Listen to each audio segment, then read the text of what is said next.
Harvest Moon, Meister County at Flashgold Town, the courtyard outside Habsburg Manor.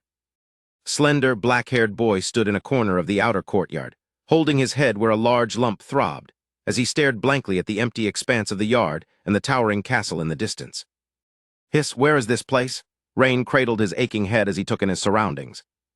In the courtyard, a group of teenage boys in coarse tunics formed a half-circle, watching a large, muscular adult man trim a donkey's hoof. This is hoof trimming.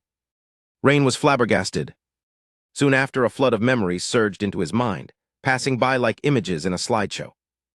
My name is now Rain, and I was accidentally kicked in the head by a donkey an hour ago. The lump on my forehead hasn't subsided yet. The adult trimming the donkey's hoof is the blacksmith of Habsburg Manor. Suddenly, the still dazed Rain heard the loud rebuke of the hoof-trimming master. You little brats, didn't you eat your breakfast? Can't even hold down a donkey's hoof. Hurry up, hold it down. Two young servants were sweating profusely as they tried to hold the donkey's hoof, but their youth rendered them shaky against the strong animal. Rain shook his head as he watched. Both young servants, like himself in this body, were weaklings who naturally couldn't hold down the hoof. According to the memories in his mind, the original occupant of this body had joined the Habsburg Manor's servant training only 2 days ago, only after his family squeezed out most of their savings and greased the palms of the manor's servant chief to finally secure a spot.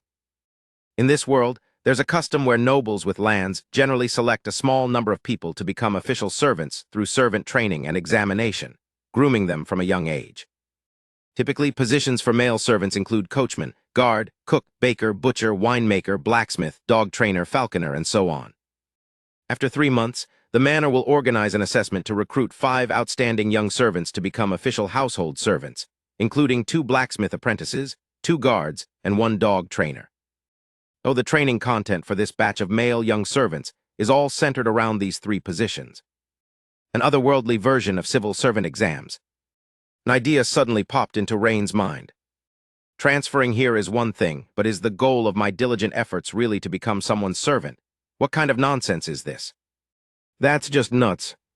At that moment, the chattering rattle of conversation exacerbated Rain's headache, which was already throbbing from a donkey's kick.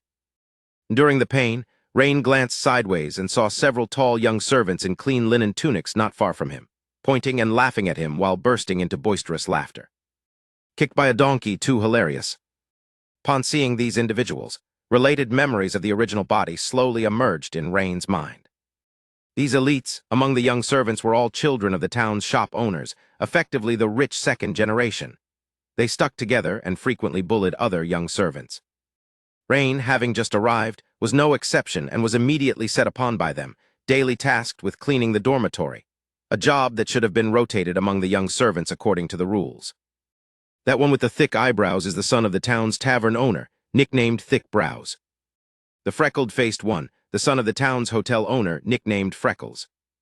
The one in brown linen shorts is the son of the town's tanner. He's all right, no nickname. Damn, how useless, to be bullied by a bunch of kids. Rain lowered his head to look at his scrawny body and shook his head helplessly.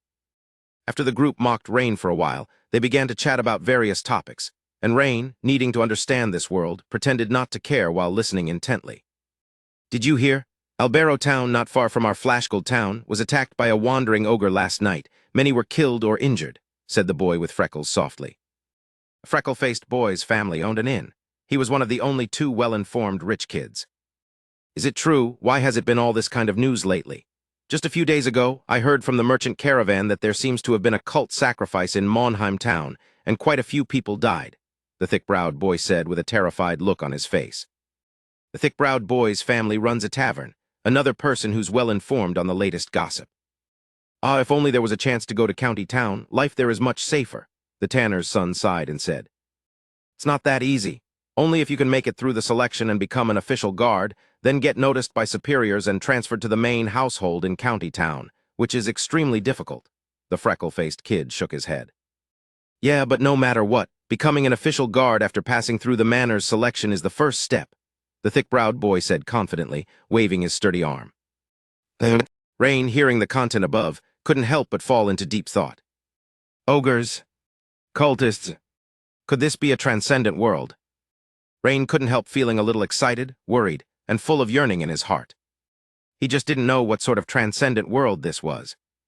There was very little related memory information in his mind. Because his original self had never ventured outside the limits of this small town, he had never encountered monsters or any mysterious existences. However, wandering bards and mercenaries coming from afar often brought all sorts of incredible news about monsters frequently lurking in the night, gigantic sea monsters in the ocean, haunted houses in busy markets, and highly fatal plagues, among many others. The previous him would always treat these stories as if they were fairy tales. Listening to the tone of the rich kids, could these stories be true? Rain stroked his chin and pondered for a while. "Next group, Rain George," Bale shouted. Hearing his name, Rain immediately stood up and joined a boy with light yellow short hair, beginning the arduous task of pressing down on a donkey's hoof. At that moment, Blacksmith Bale stepped forward, easily picking up a large iron shovel and began to trim the overgrown, bent hooves of the donkey. However, it seemed there was still some inflammation in the center of this donkey's hoof, a faint trace of pus oozing out during the trimming process. "Hee-haw!" The robust black donkey, suddenly feeling pain during the trimming, let out a loud bray, its body violently shaking and struggling. Rain immediately went all out to secure the donkey's hoof in place, preventing it from moving and affecting Bale's trimming. SE a small capar, letter 1D04H the novel Fire. ETIT website on Google to access chapters of novels early and in the highest quality. In less than 2 minutes, sweat was already pouring down Rain's forehead, and his black hair began to stick to his forehead in clumps as his strength was nearly depleted. Luckily, this is the last hoof of this donkey. Once we're done with this black donkey, the next group of apprentices will take over, and I'll be able to rest for a bit and catch my breath, he thought. Watch closely, you need to be bold yet careful when trimming hooves, and keep your wrist loose, Bale demonstrated and explained as he worked. When the last hoof was finished, Rain and George collapsed onto the ground like deflated balls. Their wilted appearance immediately drew laughter from the rich kids standing by. Faced with such mockery, George's face flushed with anger, but Rain remained indifferent, even pausing for a moment. Because a transparent box suddenly appeared on his retina and automatically flipped to the second page. On the second page were several lines of small text and a bunch of icons. You have assisted in hoof trimming work, comprehension improved. You have learned a new skill, hoof trimming. Your skill hoof trimming received an upgrade, experience +1. Congratulations, you have triggered the job panel Blacksmith Apprentice.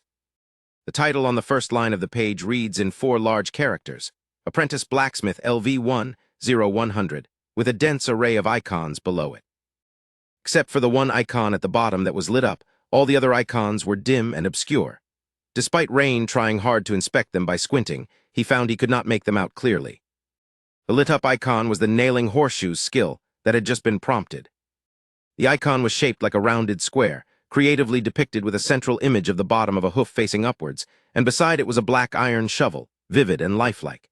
SE a small capar, letter 1D04H the novel Fire. Ni *T website on Google to access chapters of novels early and in the highest quality. Beneath the icon there were a few small words, nailing horseshoes LV1-100. However, Rain was still a bit puzzled.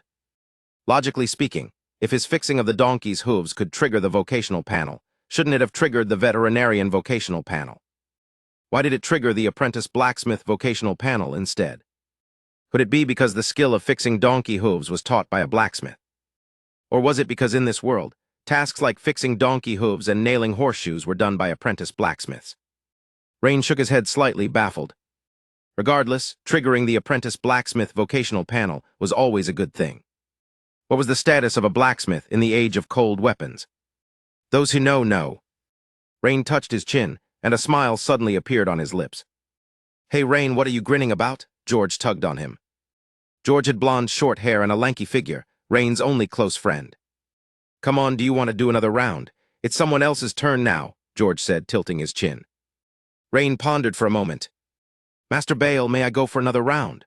Rain said, turning to Master Bale under the astonished gaze of the serving boys. His best pal George was constantly tugging subtly at his ragged clothes behind him, anxiously whispering lowly, Rain, did a donkey kick your head? The next second, his voice abruptly stopped. Stop pulling or I'll have nothing to wear at all. Rain lifted the worn cloth coat, now nearly a strip of cloth. Rain's volunteering surprised Bale. He looked at Rain's serious face, then nodded and said, Okay then, Angels, you're up next round. Angels was the son of the town's tanner, dressed in brown linen shorts. Upon hearing he could rest, he walked aside, chatting cheerfully again. Angels even patted Rain's shoulder on his way out, saying, "Smart move." This wasn't against the rules, after all. Doing another round was Rain's own suggestion. And besides, Angels aimed to be a guard at Hab's Manor, not an apprentice blacksmith. The task of fixing donkey hooves was something he absolutely didn't want to touch. After working all morning, Rain stopped to rest only when he could hardly move anymore. This body was truly a bit too weak. Otherwise, Rain figured he could have lasted even longer. Looking up at the panel, although his hands were trembling from fatigue, seeing the screen full of experience +1 still felt as sweet to Rain as if he had eaten honey. You assisted in fixing donkey hooves, insight improved. Your skill nailing horseshoes has improved, experience +1. You focused on learning nailing horseshoes for 1 hour, apprentice blacksmith professional experience points +1. Your skill nailing horseshoes has improved, experience +1. Your skill nailing horseshoes has improved, experience +1. Circle the key points, experience +1 and apprentice blacksmith professional experience points +1. These two are different. The rate of increase in skill experience is far greater than that in apprentice blacksmith professional experience points. Looking at the skill, nailing horseshoes LV 12100, Rain couldn't help but fall into thought. In just one morning, he had gained 12 experience points. Truly, the rate of increase wasn't slow. After all, he was only helping to hold down the donkey's hooves, not fixing them himself. However, there were only a few dozen donkeys within Hab's Manor. So at most, he could fix donkey hooves for 1 more day tomorrow, and then the task of fixing donkey hooves would be done. After that, if he wanted to further improve his nail horseshoe skill, he would have to wait till next month or even the month after.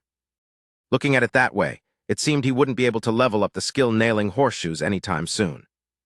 Moreover, Rain glanced at the apprentice blacksmith, particularly the experience bar at the bottom right of the words LV1 to 100. The professional experience had only increased by 2 points. Could it be because fixing donkey hooves was too unrelated to the apprentice blacksmith profession? Rain sighed internally, a bit troubled. How many years and months will it be before I can level up the apprentice blacksmith?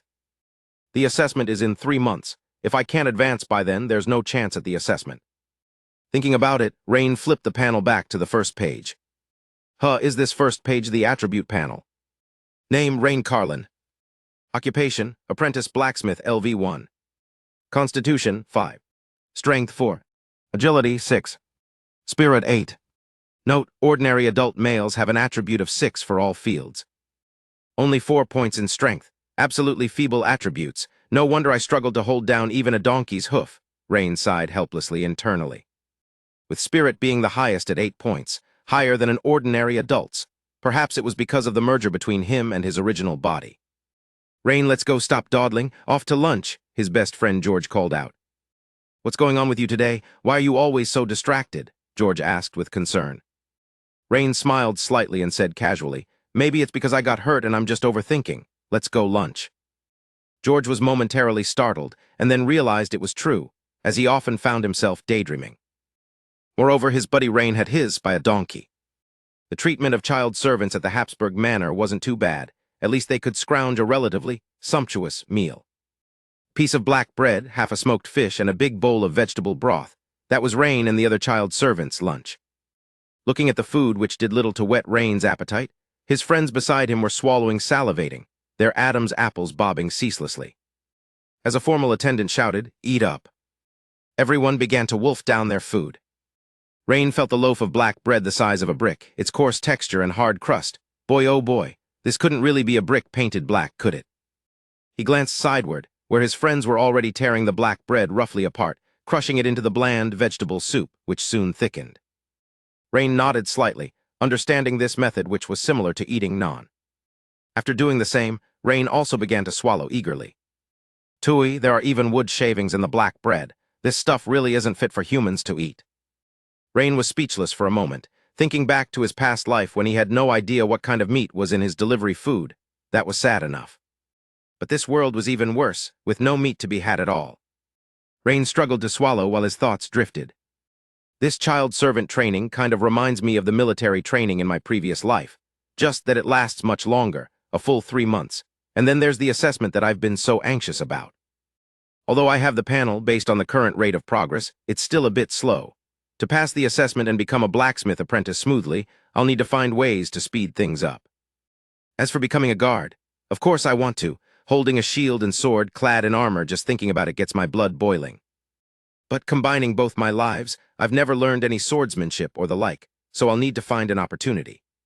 But I must change this current situation.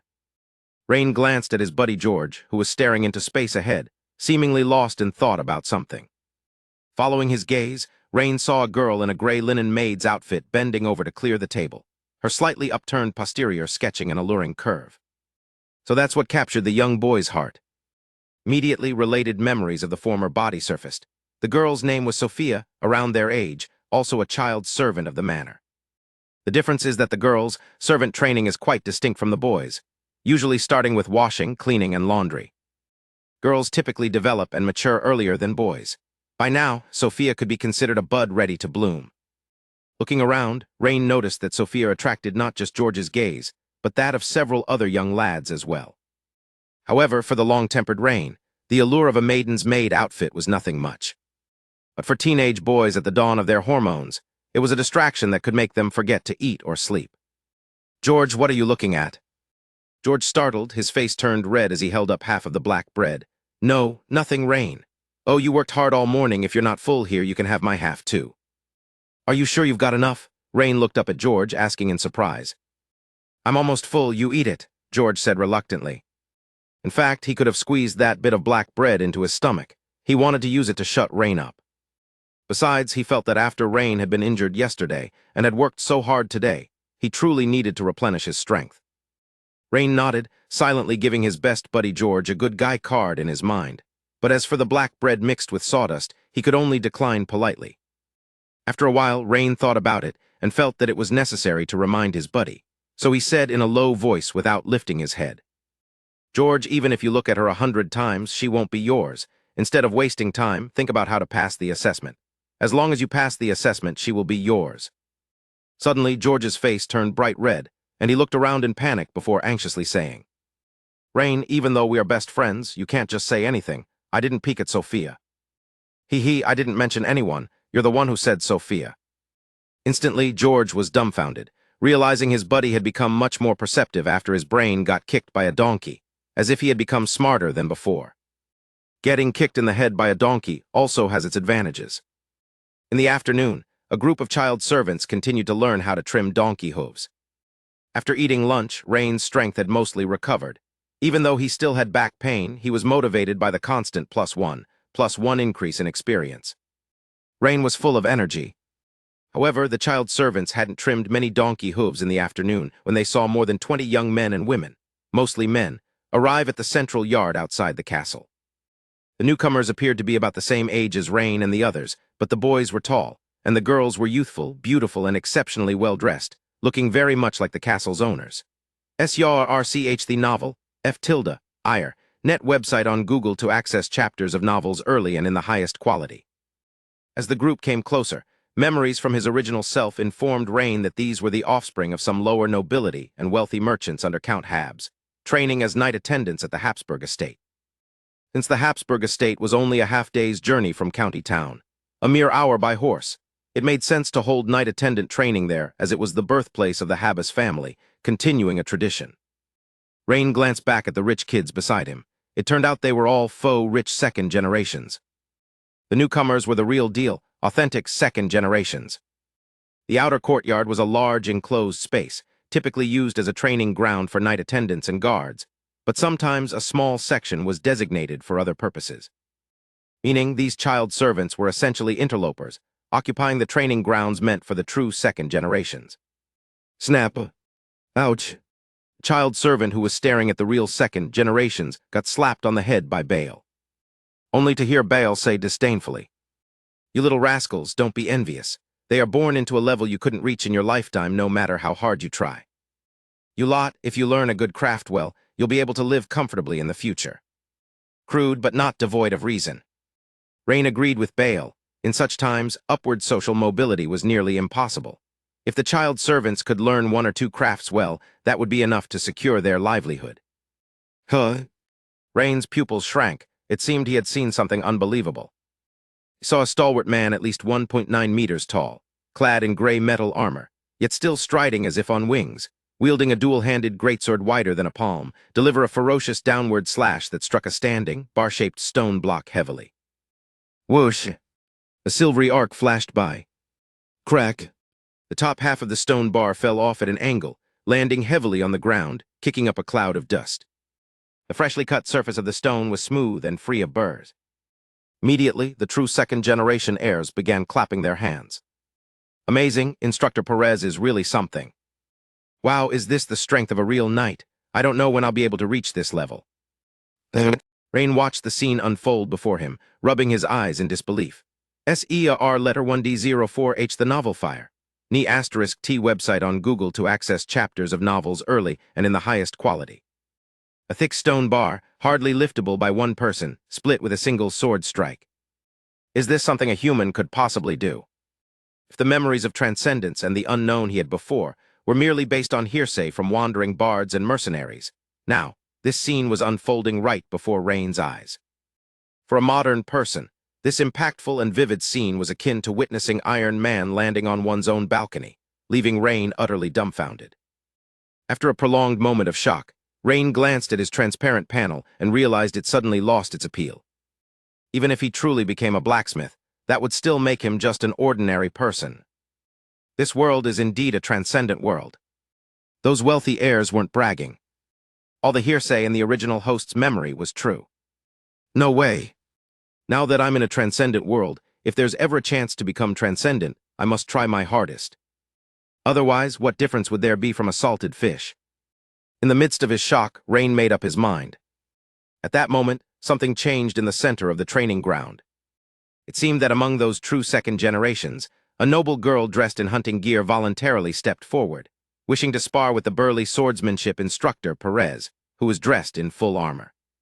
From Rain's perspective, he couldn't see the girl's face, but from the side alone, he could sense that the noble girl must be beautiful, with a tight figure, like a leopardess ready to pounce. Indeed, the swordsmanship instructor Perez accepted, and the two soon crossed swords. Clang! Sparks flew everywhere. The shapely noble girl began the duel with a leap slash, holding a two-handed sword, clashing head-on against Perez's greatsword. This strike hit Rain squarely in the heart. If the feat of splitting the stone earlier could possibly be attributed to personal talent, the clash they just witnessed, with very real sparks flying, confirmed the immense strength of both participants. The fact that a noble girl possessed such great strength was indisputable proof that this world was a transcendent one. Rain could think of no other reasonable explanation. Cling clang cling clang. Although the noble girl wielded a heavy metal greatsword, her movements were incredibly fast, her figure agile like a gazelle, swiftly changing positions with a mere toe's touch, continuously attacking Perez from various tricky angles. Her chestnut ponytail bounced behind her with each leap. Much like a rock in the sea, the swordsmanship instructor Perez remained steadfast, not initiating any counterattacks, but instead standing firm, continually parrying the noble girl's assaults. Smooth cleaving slash. After the aristocratic young girl let out a sharp rebuke, she leapt several meters high. Mid-air, her lively figure tensed up like a bowstring pulled to its limits, brimming with explosive power. In an instant, the girl swiftly swung the broad two-handed sword, at least 1.5 meters in length, drawing a semicircular arc with a downward angle of 45 degrees, and fiercely cleaved down towards the swordsmanship instructor Perez. Clang! A teeth-gritting metallic friction noise rose. Even though the child's servants like Rain were at least 20 to 30 meters away from them, their ears ached from the impact of the collision, and their gums felt numb. The true second generations up front also couldn't withstand it, frowning and covering their ears. Only 4 or 5 people managed to watch the sparring match without changing their expressions. Suddenly, a small spark of gray light splashed from the clash of the swords to the ground, about a meter in front of Rain. Since the landing spot was close to Rain, he could clearly see that the spark seemed to be a small metal fragment, likely from a notch in the dual-handed greatsword held by swordsmanship instructor Perez or the aristocratic young girl. At that moment, swordsmanship instructor Perez and the aristocratic young girl almost simultaneously looked towards Rain's direction. In an instant, Rain's heart jolted with fear, feeling as if he were being watched by a fierce beast, causing all the hairs on his body to stand on end. This oppressive feeling. However, after both sides took a casual glance, They turned their heads away and no longer paid attention to the fragment, appearing to only be checking whether the shards had hurt someone or not. And that aristocratic young girl's glance back finally allowed Rain to get a clear view of the girl's appearance. 4 words described her: majestic and valiant. With an oval face and somewhat thick eyebrows that gave her a spirited air, a pair of brown-gray eyes sparkled brilliantly, and her tight-fitting hunting outfit only added to her agile form. She resembled a foreign actress Rain knew from his previous life, Christiana Yuri, in her younger days. Swordsmanship instructor Perez then glanced at his dual-handed greatsword, eyeing the irregularly shaped notch with a slight twinge of sorrow in his heart. This sword had been with him for many years, and he didn't expect. "Instructor Perez, I'm terribly sorry I got too carried away just now and didn't hold back. Your greatsword might need some repairs. I'll speak to Master Varenton about it." The aristocratic young girl, tactful and quick-witted, immediately spoke up after seeing the slight frown on Perez's face. After the interlude of their sparring session, the true second generations under the guidance of swordsmanship instructor Perez began learning some advanced swordsmanship. Rain, standing to the side, bowed his head, staring blankly at the small iron shard embedded in the ground. After a long while, he realized that they seemed to have no intention of picking up the small iron shard, so he dug it out. The first feeling was its heaviness. The small fragment was surprisingly weighty in his hand, quite substantial, obviously not made of bronze, but also not seeming to be ordinary steel. With it, Rain could roughly estimate how heavy the dual-handed greatsword of over 1.5 meters truly was. Swinging a weapon weighing 70 or 80 pounds. This was several times heavier than weapons in the era of cold weaponry in his previous life. Rain realized instantly. It made some sense that the burly swordsmanship instructor Perez could wield it, but how could that delicately built aristocratic young girl manage? What was the situation? Was it through some secret technique or training she acquired later on? Or was it from her bloodline, a sort of innate talent? If it's the former case, then I should also stand a chance, Rain thought to himself. Haven't learned any swordsmanship, too old to embark on a transcendent path. That seems quite logical, but that's for ordinary people. I'm different. If the system could trigger a blacksmith apprentice's life profession panel, then it should also be able to trigger a combat professions panel, right? I heard that the training content for child servants includes learning basic swordsmanship. I wonder if it will trigger the swordsman's panel or the warrior's panel when the time comes. Rain's eyes slowly started to shine. Apart from that, the fragment appeared as if it had been through 1,000 hammers and 100 refinings. Since it was a piece of the sword blade, Rain could clearly see the partial fish scale-like hammering marks on it.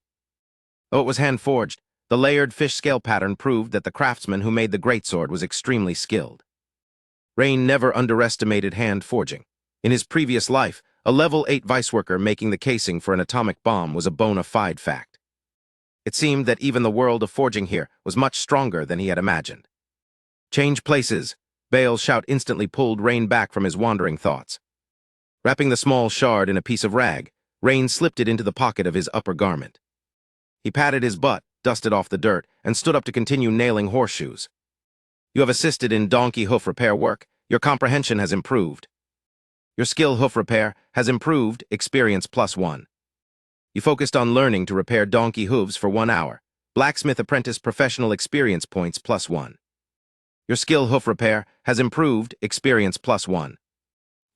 In the evening, after a hard day's work, Rain returned to the servant children's dormitory, which was a large bunk room for easier management. A bunk room slept more than a dozen people, and Rain and his best friend George were not in the same dormitory. Naturally, the best spots in the middle were occupied by the faux second generation, and Rain and the other boys slept on the edges of the bunk room. "Rain, move it, sweep the floor, and wipe the bed planks and the cabinets," Thickbrows commanded arrogantly, as it was his turn to clean today. Rain glanced at Thickbrows and cursed in his heart. "Damn, I'm already exhausted from the day, and now I have to clean up after you. What are you looking at? Hurry up, or do you want a beating?" Thickbrows stood tall, his eyebrows forming an angry V-shape as he menacingly stepped forward and grabbed Rain by the collar. Rain was about to fight back when he remembered his thin arms and legs and his stature being half a head shorter than Thickbrows. Starting a fight now would definitely not end well. He thought to himself, "Damn it, interdimensional school bullying, huh? Just wait. I'll endure it for a couple of days, then see how I deal with you." But what he said was, "Aren't I just looking for a rag? I'm on it." Hearing this, Thickbrows suspiciously looked in the direction Rain was pointing. Indeed, There was a rag there, so he then grudgingly pushed Rain away and walked off. Rain picked up the rag and wiped all the bedsteads clean, then swept the floor, fetched water, mopped the floor, and after a series of chores he was dead tired. As he worked, he pondered what triggered the activation of the professional panel. Previously, he had triggered blacksmith apprentice, so did that mean it was because he was learning how to repair donkey hooves? But now he had been sweeping, mopping, and wiping tables for over an hour, and yet he hadn't triggered the profession of servant. Was it because there was no servant profession? Or was it that he hadn't swept long enough? After a tiring day, the servant boys had little desire to chat, and after a few brief conversations, they all drifted off to sleep. Rain, still fuming inside, tossed and turned, unable to sleep, his mind a mess. He thought about how he could seek rapid change, because he did not want to continue living like this. He needed to teach Thick Brows a lesson. Various ideas flashed through Rain's mind, such as offering a gunpowder formula that used his academic advantage to count habs. After thinking about it, no good. Based on the memories of his original self, let alone the Earl, even the Habsburg steward was a big shot with a knight's title. Rain, a mere servant boy, couldn't possibly get in touch with them. Through the head manservant. Leaving aside whether the head manservant was reliable or not, even if the head manservant would help report up the chain, how would Rain, a poor commoner's son, explain the source of his knowledge? Moreover, if any step in the process went wrong, he might even be risking his life, given that wealth stirs human hearts. Since it was a transcendent world, the rule of might was natural. Quickly figuring out a way to level up, to take the first step, that was the real path to power. But speaking of might, that noble girl was really cool, awesome, and beautiful. Listening to how others addressed her, it seemed to be Lady Clea. Was she the daughter of the Earl, or some other noble family's daughter? In Rain's mind, he couldn't help but envision the confident and heroic figure of the noble girl, her hunting outfit clinging to her skin, outlining the girl's delicate figure, especially her taut buttocks. In a daze, Rain unknowingly drifted off to sleep. The next morning, at the break of dawn, the servant children were called to start their chores.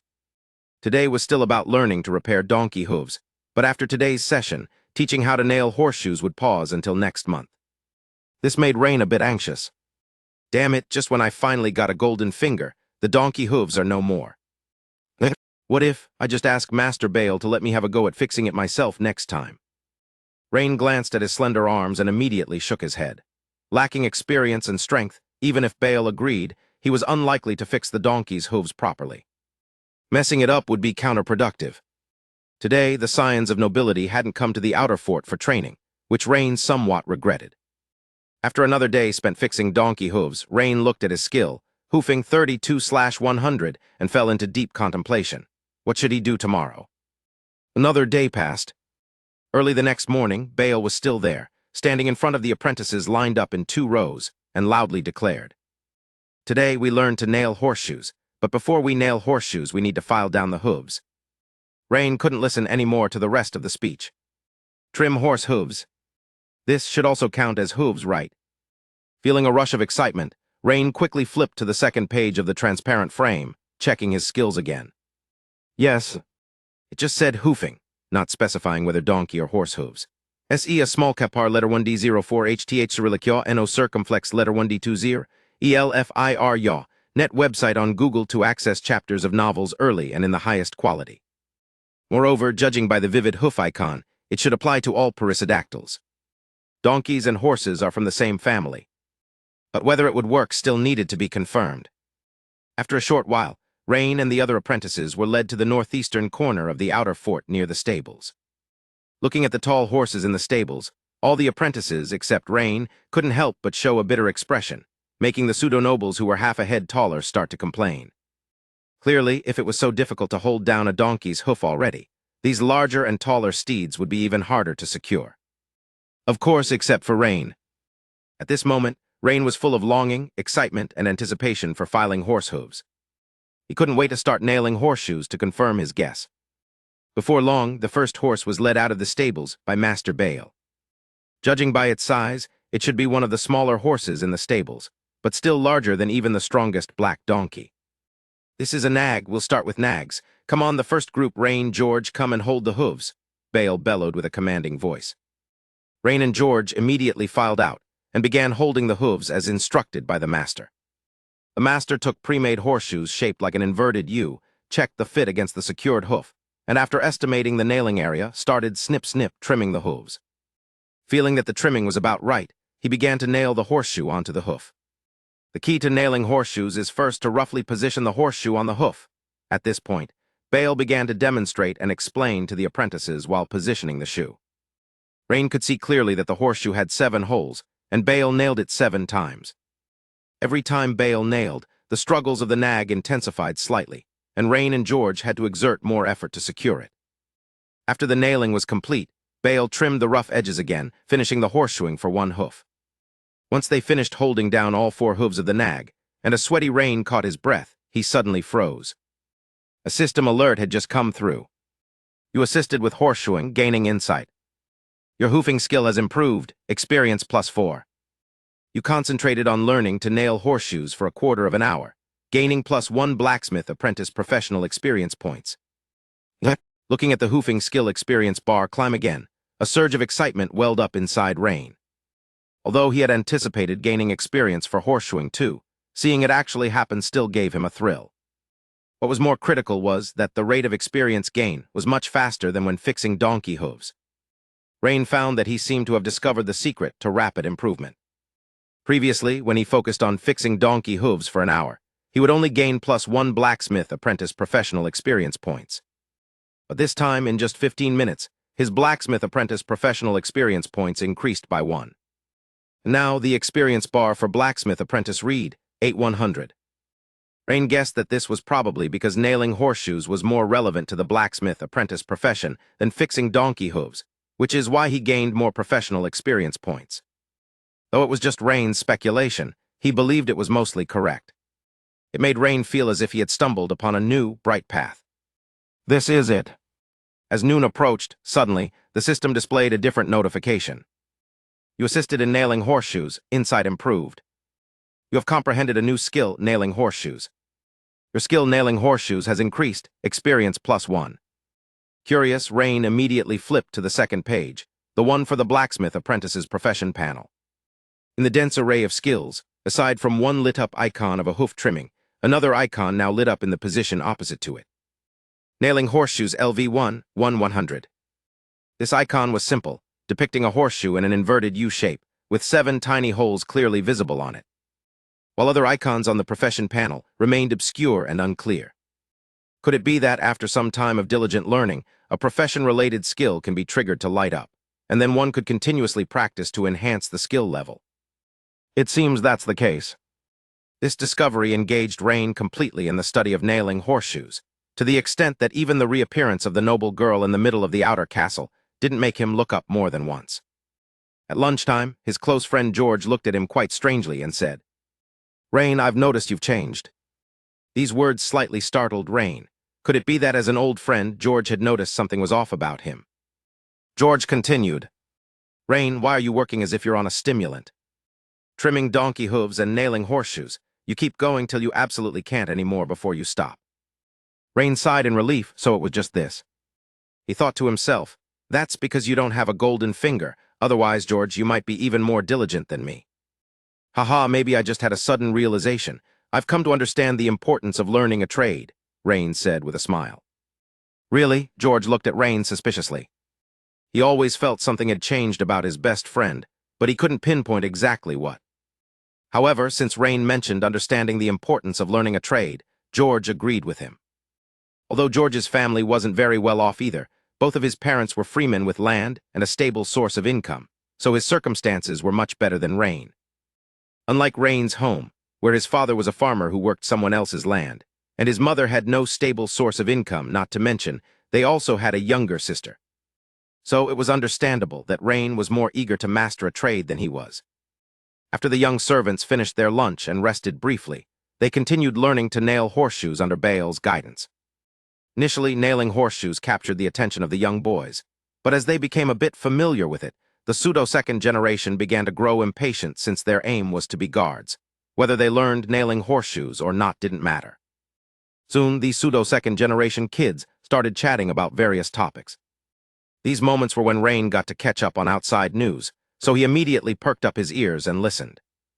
"Hey, have you heard? Recently it's been quite troubled. I heard that a vicious group of pirates landed ashore.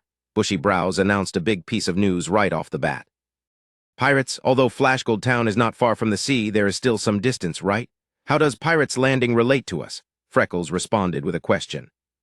Not sure. I heard from Billy, a guard from a merchant caravan that just came to Flashgold Town, that a band of pirates called Black Sails have landed. They seem to be afraid to attack the county town, mainly targeting nearby small towns. I've heard that the fishing port town, which is closest to the sea, suffered heavy losses. Even the town's sheriff was killed, bushy brows continued. No way, aren't town sheriffs usually potential knights? Are the pirates that powerful? The baker's child asked, dumbfounded.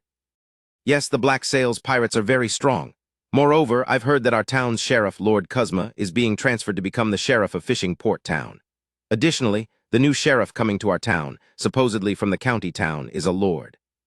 Seems his name is Lord Hamilton. I'm not quite sure it should be that name. Freckles agreed and additionally revealed a big piece of news, earning Rain's approval, truly proving himself to be a well-informed person. Oh, you heard about that news too? Seems like it's true then. Bushy brows nodded at Freckles. Right, Fishing Port Town isn't far from Flashgold Town either, just about 2 days' journey. Do you think the pirates might attack our town? Freckles continued to express his worries. Don't worry, pirates usually hit the seashore and then leave. They won't venture deeper inland. Otherwise, they wouldn't be called pirates, bushy brows reassured. The amount of information was a bit overwhelming. Pirates? A new sheriff? Rain was stunned as he listened, almost losing his grip on the horseshoe in his hand. Meanwhile, Master Bale asked with concern. Rain, if you're too tired, take a break. Rain had been very enthusiastic about learning these past few days, and his talent was quite impressive. Bale noticed this, and his impression of Rain had improved a great deal. Diligence can always inadvertently change people's perceptions of someone. It's okay, I can keep going for a bit longer. Rain shook his head, declining Bale's kind gesture. Every opportunity to improve a skill must be grasped firmly. Otherwise, wouldn't it be a waste of this golden finger? However, the matter with the pirates ultimately touched Rain a bit. It seemed this world wasn't so peaceful. He needed to become stronger as quickly as possible. So George found that his good friend Rain's enthusiasm for work seemed even higher than the day before. Throughout the day, he barely rested at all, constantly helping with pressing horseshoes, then intently watching Master Bale nailing horseshoes. This kind of passion for learning was simply beyond understanding. After continuously nailing horseshoes for 2 days at this moment, Rain stared blankly at his skill. Hoof trimming LV1 99-100. SEAR letter 1D04H the novel fire. Net website on Google to access chapters of novels early and in the highest quality. It seems today I can elevate the hoof trimming skill to the next level. Just not sure what changes will occur once it upgrades to LV2. Rain didn't have to wait long, as he watched Bale making a horseshoe flawlessly smooth. The long-awaited system prompt finally appeared. You assisted in nailing horseshoes. Comprehension related to the skill increased.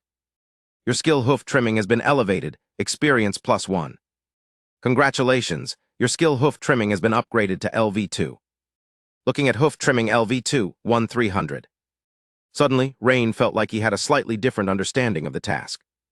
It seemed as if there were fragmented memories in his mind, almost as if he had been trimming hooves for months. When Rain once again watched Bale trim the hooves, he felt he could understand a bit more. For example, why Bale's wrist needed to flick just so when trimming at the most curved part of the hoof. Or why Bale needed to shake slightly when using the iron spade to scrape off excess from the hoof. Everything was so natural, falling into place seamlessly. He got it. Rain had a feeling that although his strength hadn't increased, he seemed to be able to start working on trimming hooves. He couldn't yet do the whole task of nailing horseshoes, but he could try trimming hooves. Even though proposing this to Master Bale seemed a bit audacious, considering the fastest-learning apprentices couldn't yet do it independently. But to gain more experience, the secret might be in getting hands-on himself. Rain glanced at the blacksmith apprentice LV1 in his occupation panel and the experience bar, 22-100, right below it and muttered, "What a pity." It seemed that upgrading skills was easier than elevating his profession level. He estimated that, at the current pace, it would take at least 5 more days to increase the level of his blacksmith apprentice profession. After some hesitation, Rain spoke up. "Master Bale, could I try trimming the hooves? I feel like I can manage it." Bale looked at Rain, evaluated his expression carefully, and upon confirming that Rain wasn't joking, and recalling Rain's efforts over the past few days, he nodded and said, All right, go ahead and give it a try. At this, all the apprentices were astonished, thinking, he's only been learning for a few days and he's got it. Even the resting pseudo-rich kids stopped their casual chat and turned their attention to Rain, although their goal was not to become the manor's blacksmith apprentice. This act of showing off was clearly intolerable for them. What the hell is Rain up to, trying to show off? Damn it, we've got to give him a good beating tonight. The thick-browed boy spat out the stalk of grass from his mouth and cursed angrily. Just trying to catch Bale's attention the way he's sucking up. F***K, we need to properly teach him a lesson tonight, the freckled boy chimed in. However, when Rain's right hand grasped the sharp iron shovel passed to him by the donkey hoofmaster, he misjudged the weight of the shovel, and he lost his balance all at once. This immediately drew another burst of laughter from the pretentious rich kids. It seemed like they were mocking Rain for overestimating his abilities. Rain's face also turned red. He had only misjudged the weight of the shovel, it wasn't that he couldn't lift it at all. Bale, standing nearby, also slightly shook his head, seemingly not optimistic about Rain's ability to fix the hoof properly. After all, Rain's slender physique meant his strength was quite limited. Rain, George, standing beside him, also felt that Rain's actions were too impulsive, making himself the butt of jokes among the other boys. This made George, as a good friend, feel somewhat unable to hold his head high. But the friendship between young boys is relatively simple, and George didn't say anything. Instead, he put all his effort into holding the hoof down for Rain. Rain nodded at George without saying much. Sure. With George's robust pressing, Rain didn't need to expend too much strength to stabilize the hoof with his left hand. And although his right hand's manipulation of the shovel was still somewhat unfamiliar and unsmooth, he basically managed to trim off the burrs cleanly. Expertise is apparent the moment one begins. Bale, who was watching nearby, immediately lit up and thought to himself, not bad. Although this young man, Rain, is somewhat frail, he indeed knows the trick to trimming hooves, making use of the weight of the shovel to trim along the contour of the hoof. The pretentious kids fell silent. It was apparent to everyone that Rain had truly learned how to trim hooves. SC a small capar letter 1D04H the N O circumflex letter 1D20 ELFIR yaw. Net website on Google to access chapters of novels early and in the highest quality. Although he was a little inexperienced, that was only in comparison to Master Bale. George's eyes widened as he watched Rain trimming the donkey's hooves, unable to look away. My God, Rain, you just learned this a few days ago and you already can do it. That's really amazing. Upon hearing George's praise of Rain, Freckle Face seemed quite disdainful, saying, PFFD tilde what's there to be proud of? It's just shoeing a hoof, not swordsmanship. Yeah, exactly. Seeing Rain truly drawing attention to himself, the pretentious rich kids felt even more annoyed inside. Rain, however, paid no attention to everything happening around him. At this moment, his mind was already captivated by the system notifications. You performed hoof trimming, insight improved. Your skill in trimming hooves has improved, experience +5. You focused on trimming hooves, blacksmith apprentice professional experience points +2. SSS, getting hands-on actually gives this much experience. It was just as he had guessed. If he continued at this pace, leveling up his blacksmith apprentice profession level is just around the corner. No, there's no need to wait. It's very possible that today, he would be able to level up his blacksmith apprentice profession to LV2. After finishing all 4 hooves, Rain was sweating profusely, but his eyes were sparkling brightly. Not bad, Rain. You can trim hooves independently now, Bale said, nodding his head in approval of Rain's skills. Thank you, Master Bale, Rain nodded emphatically. And you all, if you want to compete for the blacksmith apprentice position, then learn seriously. Bale turned and bellowed at the child servants with a stern face. In the face of Bale, the pretentious kids naturally didn't dare show their temper, but their glances toward Rain turned much more vicious. If previously they didn't care about Rain's diligence, because they felt superior, now Rain had gained Master Bale's recognition and had made a name for himself in silence. This was something they couldn't stand. At lunchtime, Rain felt a tense atmosphere around him.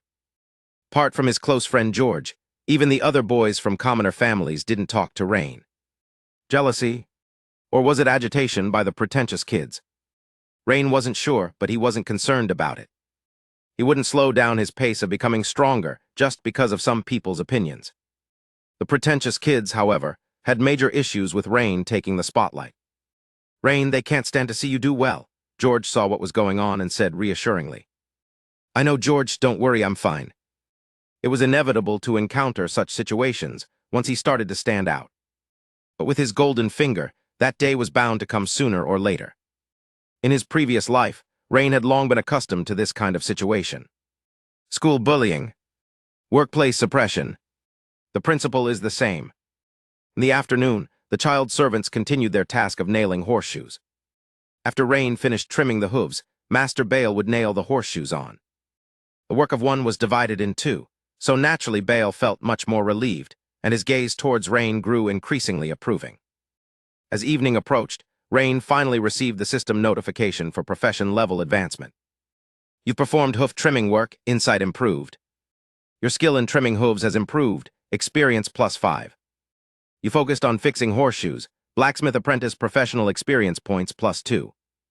Congratulations, your blacksmith apprentice profession level has increased. Blacksmith apprentice leveled up. Rain couldn't help but be overjoyed. He couldn't wait to flip to the second page of the transparent frame, carefully checking it out. Blacksmith apprentice LV2, 0300. Fixing horseshoes LV2, 255 300. Nailing horseshoes LV1, 45 100. Remaining attribute points, 1. Remaining skill points, 1. As expected, even though Rain knew his profession level would increase today, actually seeing this scene still makes it hard for him to contain his inner joy. Moreover, the fixing horseshoes skill seems about to step into level 3 soon. However, these are not the most important things. The important part is at this moment the panel at the bottom is showing attribute points, 1, and skill points, 1. This is the biggest gain from the blacksmith apprentice profession level increase. Leveling up just to get stronger. No, it's because of my effort that I have these points. So it's not leveling up to get stronger, its effort equals getting stronger. After some thought, Rain flipped the transparent frame back to the first page, which is the attribute page. Name, Rain Carlin. Profession, blacksmith apprentice LV2. Constitution, 5. Strength, 4. Agility, 6. Spirit, 8. Clearly, Rain's strength attribute is the lowest. There's no helping it with such a thin build, his strength naturally is weak. But now it's different. Regarding how to allocate attribute points, Rain felt there was nothing to hesitate about, first to bolster his weaknesses. He didn't want to be seen as weak any longer, nor did he want to be bullied. Adding points to strength was the inevitable choice at this stage. 1 point in strength might not be enough, but it at least gave him some ability to fight back. After a brief consideration, Rain added 1 point to his strength. Strength instantly became 5. Suddenly, Rain felt a warm current surge from his heart, spreading to his limbs and throughout his body, making him feel as comfortable as if he was soaking in a hot spring, with all the fatigue vanishing in an instant. Moreover, the increase of a single point in strength made Rain feel as if his body was brimming with energy, enough to fight through several hundred horseshoes without taking a break. Does adding points rejuvenate your state? This effect is incredible. Next were the skill points. Rain was about to add a point to nailing horseshoes when he suddenly stopped. If every level up in profession level only gives 1 skill point, it must be quite precious. Rain noticed that upgrading the blacksmith apprentice profession level from LV2 to LV3 now required 300 points of experience, up from the original 100. This implies that the difficulty of leveling up is increasing. I haven't yet been exposed to other skills of the blacksmith apprentice. If I learn a skill that is extremely difficult to improve, like forging weapons or something, wouldn't it be better to add points then? After a moment's thought, Rain decided to save this 1 skill point for later. And Rain, returning to the scene, was in such high spirits that it surprised everyone. One could see that with his increased strength, Rain's efficiency in trimming horseshoes had improved by at least 20%. Although still not up to Bale's level compared to the beginning, this was a significant improvement. The servant children closest to Rain were gaping in astonishment. At dinner, Rain ate 3.5 brick-sized black bread loaves and had 3 servings of vegetable soup, even licking the soup pot clean, a scene that left the rest of the servant children dumbfounded. Rain found that after adding 1 point to strength, the increase was genuinely significant, but he also got hungry very quickly. After eating his fill, Rain, returning to the dormitory, was blocked by bushy brows and freckles. Rain, you've done well today, showing off quite a bit. Bushy brows stepped forward, patting Rain's face with a challenging expression. Damn it, I had to endure yesterday, but today is different. Rain's eyes suddenly turned from gentle to fierce. Slap. With all his might, Rain slapped Bushy Brow's across the face. Immediately, it rang in Bushy Brow's head, causing him to stagger and nearly fall to the ground. His slap left Freckles and a few onlookers, the fake-rich second generations, stunned, their minds racing with how Rain dared to strike. And Bushy Brow's, he was so shocked by Rain's slap that he took a while to recover. But this was just the beginning. Boom! With a powerful knee thrust, Rain hit Bushy Brow's in the stomach, right under the diaphragm, making him vomit his dinner all over the place. A sour stench immediately spread out. "Get him, beat up that brat Rain, he dared to fight back," Freckles shouted, and the surrounding faux-rich kids rushed up, starting to beat up Rain. But Rain, heedless of everything, tucked his head in and kept swinging his fists at the vomiting Bushy Brow's with lethal determination. This ruthless fierceness was truly frightening. However, the incident here was quickly reported by other child servants. Soon after, a steward of the manor arrived, and the fighters were promptly separated. Coincidentally, this particular steward happened to be distantly related to the Rain family. As a result, both Rain and the thick-browed servant received 50 heavy strikes each and were punished with sweeping and mopping for a week. At the same time, a bruised and swollen Rain was transferred to George's dormitory. But obviously, this matter was far from over. The thick-browed servant was tall and muscular. He had never expected Rain to launch a sneak attack, and he was caught off guard. However, by that evening, he had come to his senses, and his eyes were bloodshot with rage. As the bully among the child servants, he had never suffered such a loss before. The next day, while nailing horseshoes, the thick-browed servant glared at Rain with a murderous look. "Thick Brows, how do you plan on getting revenge?" a freckled servant beside him asked. Hearing this, the other pseudo-nobility child servants also turned their attention to the thick-browed servant. He had, in fact, already thought of a plan. In the manner, if he fought with Rain again, both would certainly be punished, and they might even be directly dismissed, which would be a loss not worth taking. Swordsmanship training starts next week, and I've heard there will be sparring sessions. At that time, that kid will suffer, Thick Brows said through gritted teeth. "Wow, Thick Brows, you've learned swordsmanship. That's incredible." "Not bad. I studied with my uncle for 2 years. I'll make sure to beat him so badly that even his mother won't recognize him." Thick Brows clenched his fist, showing his firm confidence. Unlike Thick Brows, Rain was currently sweating profusely, as he trimmed hooves and explained the intricacies of the task to the other child servants. For instance, one should utilize the weight of the hoof rasp itself, trimming along the contour of the hoof. This attracted many child servants aspiring to be blacksmith apprentices to Rain. And as a result, Rain successfully divided the child servants who had originally been instigated by the pseudo-nobility. A great man in his previous life had said, "Make many friends and few enemies." Worried that the child servants would learn and surpass him. If one has a golden finger, why fear being surpassed by others? They might as well go to sleep. As long as one progresses faster than others, they will never have to worry about being overtaken. After finishing with the last horse in the stables, Rain wiped his sweat and opened his profession panel to check. Blacksmith Apprentice LV2, 27,300. There was still a way to go before his profession level, as a blacksmith apprentice would increase to LV3, but Rain was already quite satisfied with his current progress. Hoof trimming LV2, 295,300.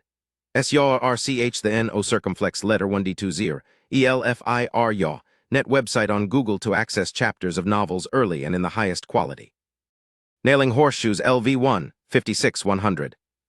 Remaining skill points, 1. As for this one skill point, Rain had already decided not to use it for the time being.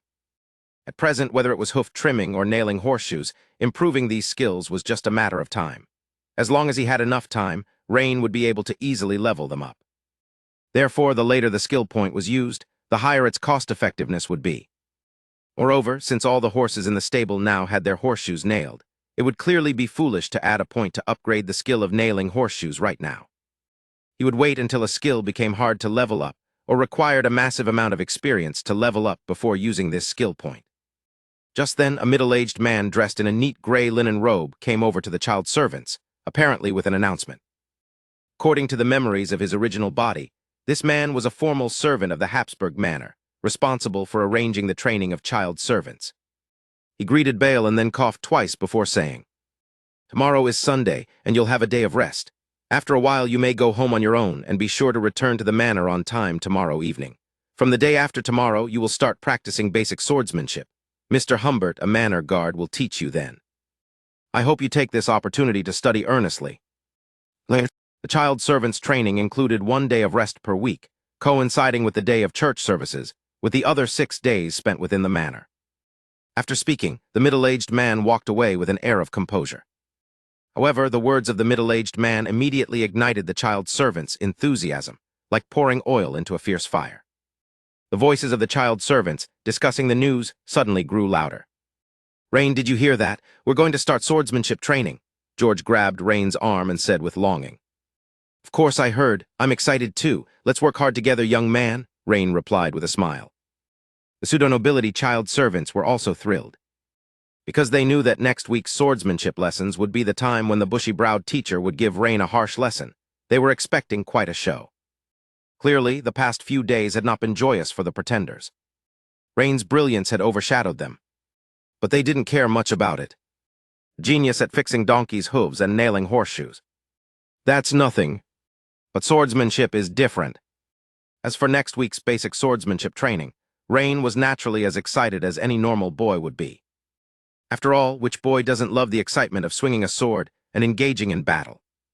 But he was even more curious whether the swordsmanship training would trigger a new panel, such as a swordsman, guard, or warrior panel. However, right now, he was not thinking about swordsmanship training, because he was about to go home and see his original parents. Not only his parents, but the original owner of the body also had a 7-year-old sister. All at once, Rain couldn't help but think of his parents from his previous life and wondered how they were doing.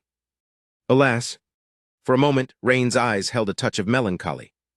Just then, George came over, glanced at the second-generation kids, and asked, By the way, Rain, what are you planning to do after you get home tomorrow? Want to join me in gathering nuts in the woods? Rain, pulled from his thoughts, considered it. That might be a good idea to clear his head, and besides, it was autumn, just the right time when the ground was covered with nuts. Nuts are rich in nutrition and would be perfect for replenishing the nutrients his body needed. However, according to the memory of the original body, there were not many nuts to be picked in the town's public woodland. Since it was a public forest, the town's residents had already scoured it day by day.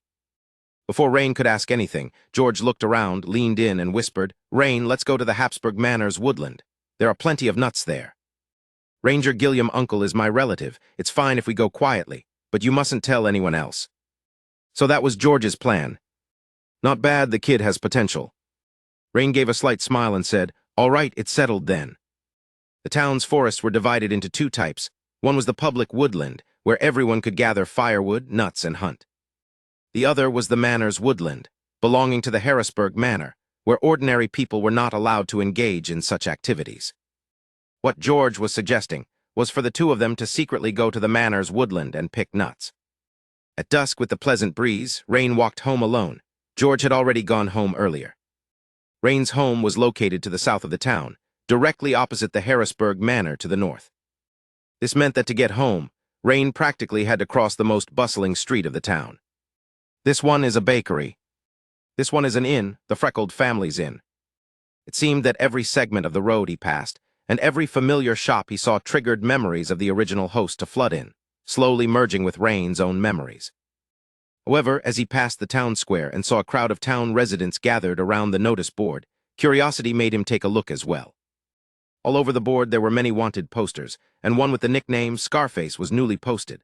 The man had shoulder-length yellow hair, a horse-like face, and a scar that slanted across his face from the forehead, passing his nose and ending at his right cheek. Real name unknown. Crimes: raped 3 women in Petertown, repeatedly robbed passers-by, and is suspected to be linked to the recent frequent disappearances of children. Reward: 5 imperial gold coins. Note, the reward can be claimed at any town or higher jurisdiction constabulary with his corpse or head. His 5 imperial gold coins? Rain's eyes lit up. With that money I could. But then Rain shook his head, sighed, and dismissed the somewhat unrealistic idea, continuing his walk home. This one is the blacksmith shop. Huh? Wait. I could go to the blacksmith shop in town to work, and at the same time, I would be able to gain the professional experience of a blacksmith apprentice. However, according to the memories of the original owner of this body, the blacksmith and owner of the shop, Boris, was stingy. Unless you were an experienced assistant, if you wanted to learn any craft, you had to pay a considerable apprenticeship fee, which seemed to be 5 or maybe 10 silver coins. At this stage, Rain's family definitely couldn't afford that sum of money. It seemed I needed to think of other methods. Auntie Sima, hello. Little Rain, hello. After working as a young servant for a week, I feel like you've grown more spirited and robust. Auntie Sima greeted Rain warmly, as she was quite familiar with Rain's mother. Oh, really? At first, Rain thought that Auntie Sima was just being courteous. But when he lifted his arm and looked at his previously skinny limbs, he now saw muscles starting to protrude slightly, especially the biceps. Rain immediately lifted his clothing to check his abdomen and could vaguely make out the shape of a six-pack forming. You should know that although skinny people could easily have defined abs, the original body definitely had none, not even a shadow of them. But now, with a little more exercise, I might develop visible abs soon. Looking at it this way, the effect of that little bit of added strength was indeed immediate. Rain stopped in front of a two-story house with a triangular roof. The roof of the house was slanted, covered with thatch, and apart from the mud walls around it, the rest of the structure was made of wood. There was some open space in front of and behind the house, where some green onions and vegetables were planted. A woman was bending over, pulling something from the ground. Feeling someone approaching, she straightened up. Rain, is that you, Rain, coming back? Looking at the woman's kind and dignified face, a flood of related memories surged forth, and scenes of warmth played like slideshows in Rain's mind, prompting him to blurt out, "Mother, it's me. I'm back. Let me see, you've gotten stronger after a few days without seeing you. It seems that the manor takes good care of you servant children's meals," Mother Emma said with a smile as she hugged Rain. In an instant, Rain felt an inexplicable surge of emotion. He didn't know if this feeling was a natural reaction of this body, or a kind of instinct inherent to all humans. But he knew that this emotion came from the heart, from deep within the soul. The woman was the mother of the original owner of this body, and now she was his mother too. "Brother, is that brother coming back?" A pretty little girl with long hair suddenly ran in from the backyard, her hands still holding a bunch of green onions. In an instant, Rain overlaid the memory of a little girl named Bo-hee over the scene before him. This was Bo-hee, his sister. Bo-hee, Rain picked up his sister, spun her around, making Bo-hee giggle nonstop. Before long, Rain's father also came back, a simple-looking, burly man with a square face, though his forehead had many wrinkles, which made it seem like he spent a lot of time worrying. Seeing Rain, he showed a slight smile and with his calloused, thick palms, patted Rain's shoulder, saying, "Rain, you've grown sturdy. It looks like you've even grown a bit taller." "Father, you've worked hard." Rain hugged his father tightly. Although old Rain didn't know why his son was suddenly so emotional, he still laughed and returned the hug. In the evening, the family of four sat around a wooden table cozily, having dinner together. The dinner consisted of a portion of cured pork, a large bowl of mashed potatoes, a few slices of rye bread, and a bottle of milk. In an ordinary commoner's household, this was considered a feast. Clearly, this was because today was the day Rain had come home. Usually, old Rain wouldn't indulge in such good food. But after Rain wolfed down his share, he realized he was only half full. He was in a period of rapid physical growth and naturally had a big appetite. There was an old saying, "A growing lad will empty his father's lad."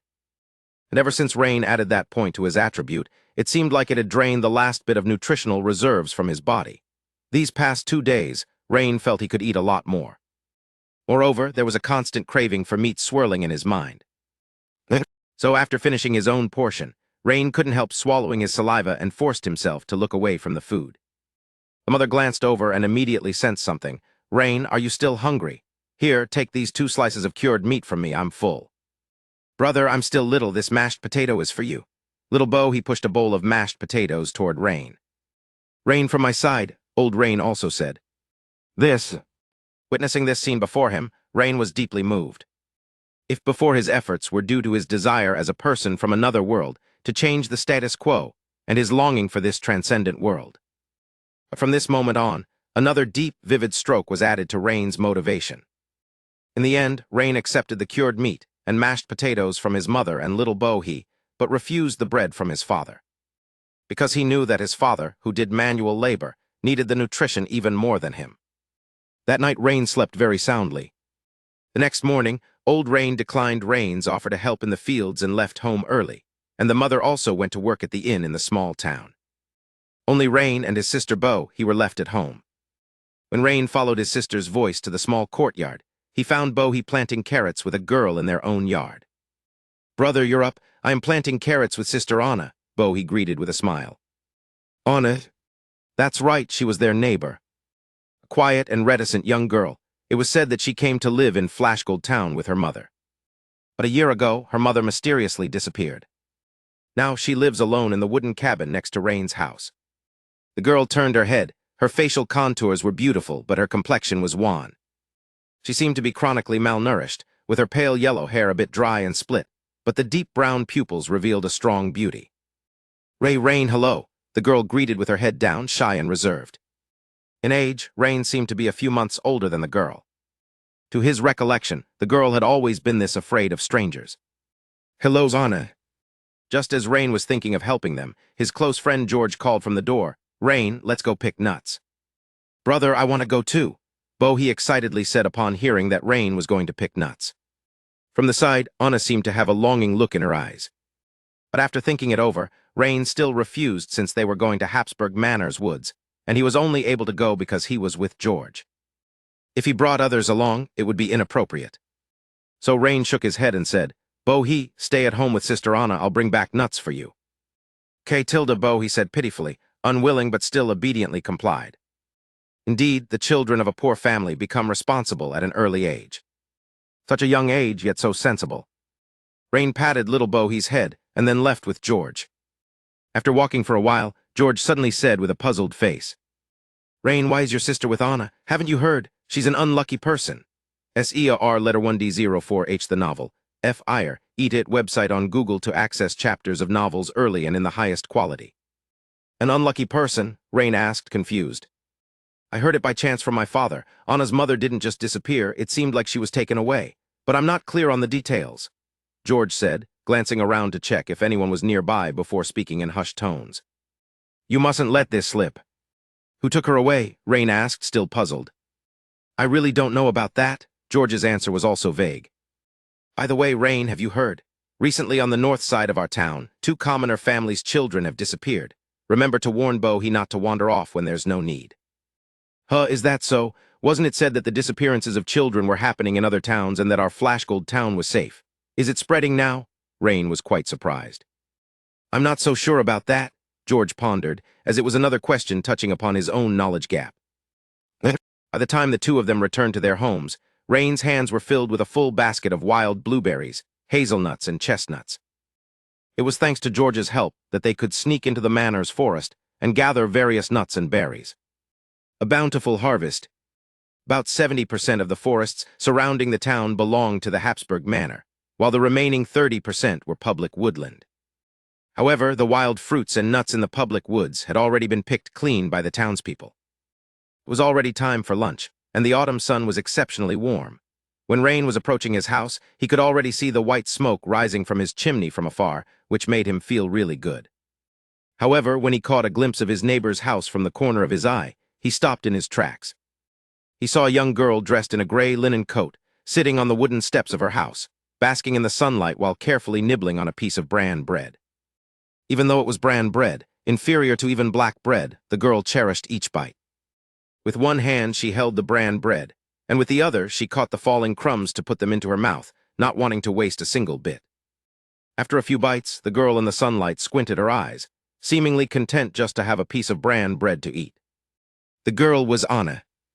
Rain stood frozen in place, staring dully at how carefully she ate, and his heart suddenly felt a tight pull. How much misfortune must one endure to find such happiness in eating a piece of bran bread? Rain looked down at the wild fruits in his hand, and moved his lips as if to say something but was unsure what to say.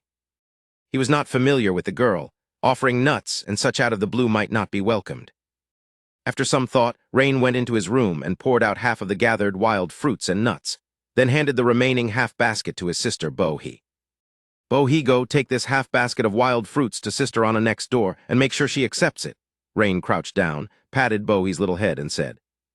It seemed from her brother's serious gaze that Bohi understood something, and she nodded vigorously, saying, Yeah, Sister Anna lives alone, and it's really tough for her.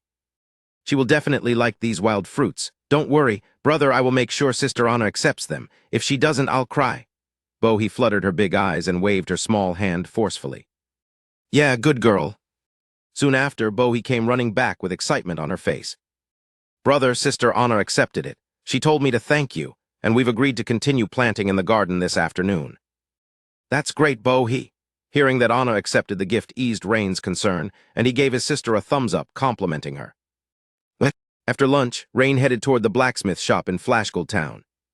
The blacksmith shop was on the main road of the town, and even before Rain got close, he could hear the ding-ding-dong-dong of the blacksmithing from a distance. As soon as he entered the blacksmith shop, Rain immediately felt a wave of heat rush over him. Inside, several sturdy men were bustling about in the manner of helpers and apprentices, while blacksmith Boris Patton was forging a pot. A few apprentices looked puzzled as Rain approached Boris. "Uncle Boris, might I help around in the shop? I'm willing to do anything." At the sound of his voice, Boris turned his head to look over. He looked Rain up and down and said, "So it's young Rain, huh? You seem to have grown stouter, but I'm sorry the blacksmith shop doesn't need more hands now." "Heh, Uncle Boris, I'd like to help for free. Just assign me any task." "Huh? Helping for free? Was there such a good deal?" Blacksmith Boris was initially stunned at the offer. Then his gaze focused back on Rain, eyes blazing as he pondered what task to give him. A task that wouldn't let Rain learn any trade secrets, yet would make good use of this offer of free labor. That's when an apprentice blacksmith nearby heard this and raised an eyebrow, suggesting, "Master, have Rain help with the bellows then?" S-yaw-r-c-h then o circumflex letter 1D20, E-L-F-I-R yaw, net website on Google to access chapters of novels early and in the highest quality. Boris glanced at him, thought for a moment, and decided that the bellows was a good idea, requiring no special skills but just some strength. "All right then, Rain, remember not to mess with anything in the shop, and you'll be in charge of the bellows this afternoon. Drews, you show Rain how to do it." Rain certainly had no objections, the bellows it was. As long as there was experience. If shoeing a donkey could raise a blacksmith apprentice's experience, all the more so with operating the bellows. Seated in front of the bellows, Rain vigorously pulled on the bellows under Drew's guidance. A few burly apprentices nearby glanced at Rain, thinking his skinny arms and legs probably wouldn't manage more than a few pulls. But once Rain got a grip on the basic technique of the bellows, he began to tirelessly pull away. "You have worked at the bellows, comprehension has improved. You have learned a new skill, bellows operation." Rain felt a surge of joy in his heart. It was as he had anticipated. Subsequently, almost every pull of the bellows added +1 to the experience. The blacksmith apprentice's professional experience points also quickly showed a +1 notification. This made Rain unable to hide his elation. Suddenly, Rain started pulling like a perpetual motion machine.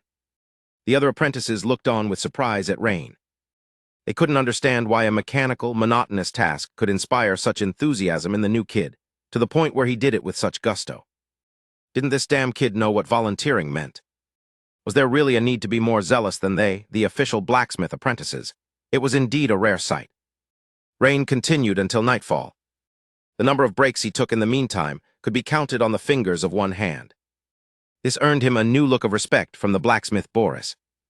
At the same time, Boris took the opportunity to give several blacksmith apprentices a tongue-lashing, saying a lot about how they should learn from Rain and such. Suddenly, the blacksmith apprentices glanced at each other, seeing a sense of urgency in each other's eyes. Though the work of a blacksmith apprentice was hard, the conditions were top-notch compared to apprentices in other trades. They didn't say it aloud, but they valued it greatly in their hearts. Immediately, they all sped up their pace. Watching this unfold, blacksmith Boris couldn't help but laugh. He had not expected that by agreeing to let Rain take on the task of operating the bellows, such an unintended effect would occur. It wasn't long before Rain received a system notification about a profession-level upgrade. "You have worked at the bellows, comprehension has improved. Your skill in bellows operation has improved, experience +3. You were focused on the bellows, blacksmith apprentice professional experience points +1. Congratulations, your blacksmith apprentice profession level has been raised." Eagerly flipping to the second page of the transparent box, Rain scrutinized it carefully. The first entry on the panel showed that the blacksmith apprentice had risen to level 3. Blacksmith apprentice LV3, 0500. Bellows operation LV2, 245-300. Hoof repair LV2, 295-300. Nailing horseshoes LV1, 56-100. Remaining attribute points, 1. Remaining skill points, 2.